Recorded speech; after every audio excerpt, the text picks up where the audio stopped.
कुबेर का अहंकार। यह एक पौराणिक कथा है।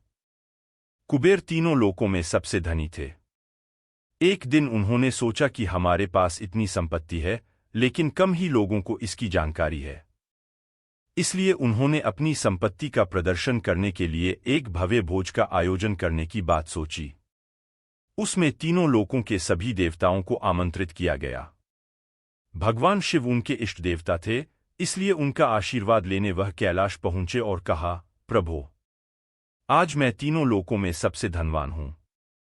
यह सब आपकी कृपा का फल है। अपने निवास पर एक भोज का आयोजन करने जा रहा हूं, कृपया आप परिवार सहित भोज में पधारने की कृपा करें।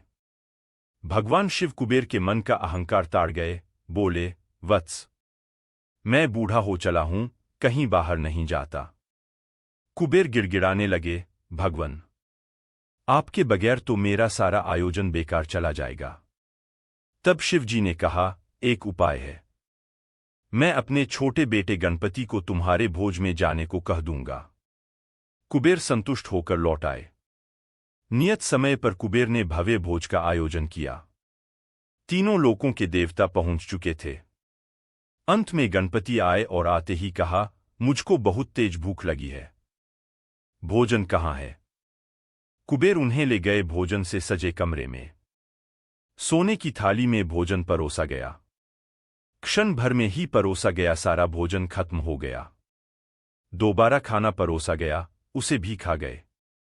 बार बार खाना परोसा जाता और क्षण भर में गणेश जी उसे चटकर जाते।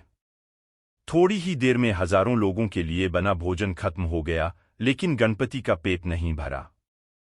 वे रसोईघर में पहुंचे और वहां रखा सारा कच्चा सामान भी खा गए, तब भी भूख नहीं मिटी। जब सब कुछ खत्म हो गया तो गणपति ने कुबेर से कहा, जब तुम्हारे पास मुझे खिलाने के लिए कुछ था ही नहीं तो तुमने मुझे न्योता क्यों दिया था? कुबेर का अहंकार चूर चूर हो गया।